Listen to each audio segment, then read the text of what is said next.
That it was merely a gigantic piece of stone I soon assured myself, but I was conscious of a distant impression that its contour and position were not altogether the work of nature.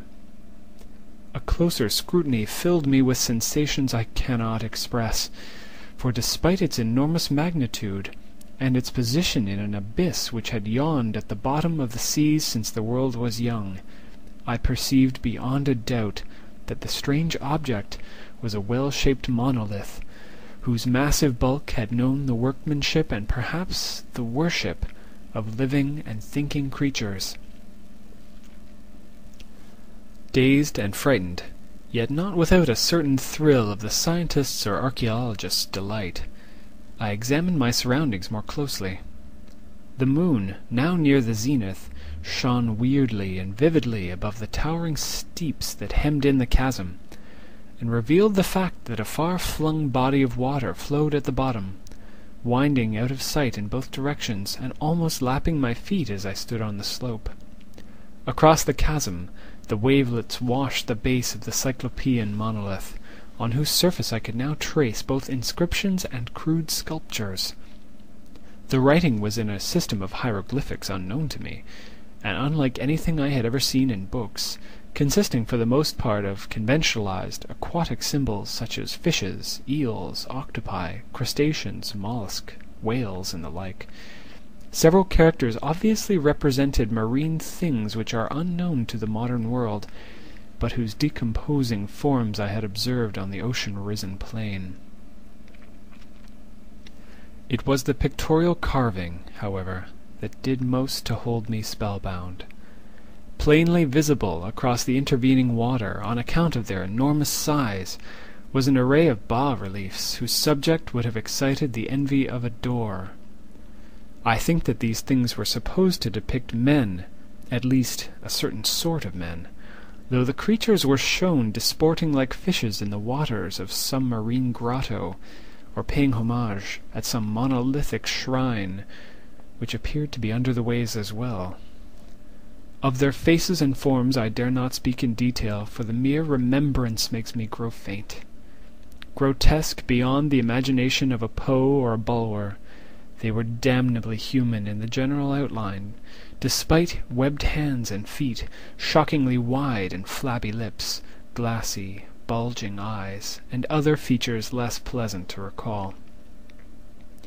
Curiously enough, they seemed to have been chiseled badly out of proportion with their scenic background, for one of the creatures was shown in the act of killing a whale, represented as but little larger than himself.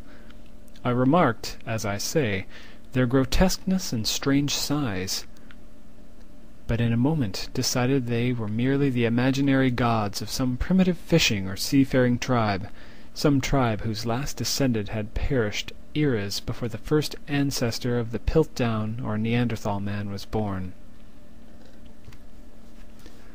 Awestruck at this unexpected glimpse into a past beyond the conception of the most daring anthropologist, I stood musing whilst the moon cast queer reflections on the silent channel before me. Then suddenly I saw it. With only a slight churning to mark its rise to the surface, the thing slid into view above the dark waters. Vast, Polyphemus-like, and loathsome, it darted like a stupendous monster of nightmares to the monolith, about which it flung its gigantic scaly arms, the while it bowed its hideous head and gave vent to certain measured sounds. I think I went mad then. Of my frantic ascent of the slope and cliff, and of my delirious journey back to the stranded boat, I remember little. I believe I sang a great deal, and laughed oddly when I was unable to sing. I have indistinct recollections of a great storm, some time after I reached the boat. At any rate, I knew that I heard peals of thunder and other tones which nature utters only in her wildest moods. When I came out of the shadows I was in a San Francisco hospital, brought thither by the captain of the American ship which had picked up my boat in mid-ocean. In my delirium I had said much, but found that my words had been given scant attention. Of any land upheaval in the Pacific my rescuers knew nothing. nor did I deem it necessary to insist upon a thing which I knew they could not believe. Once I sought out a celebrated ethnologist, and amused him with peculiar questions regarding the ancient Philistine legend of Dagon, the fish god.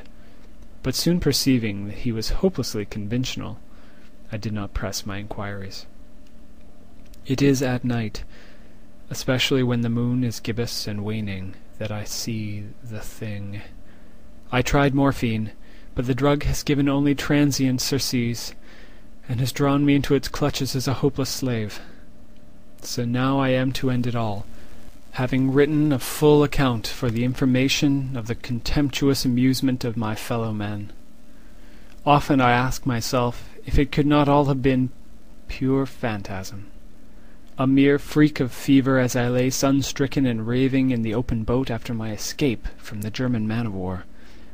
This I ask myself, but ever does there come before me a hideously vivid vision in reply. I cannot think of the deep sea without shuddering at the nameless things that may at this very moment be crawling and floundering on its slimy bed, worshipping their ancient stone idols and carving their own detestable likenesses on submarine obelisks of water-soaked granite. I dream of a day when they may rise above the billows to drag down in their reeking talons the remnants of a puny war exhausted mankind, of a day when the land shall sink and the dark ocean floor shall ascend amidst universal pandemonium. The end is near. I hear a noise at the door, as of some immense slippery body lumbering against it. It shall not find me. God, that hand!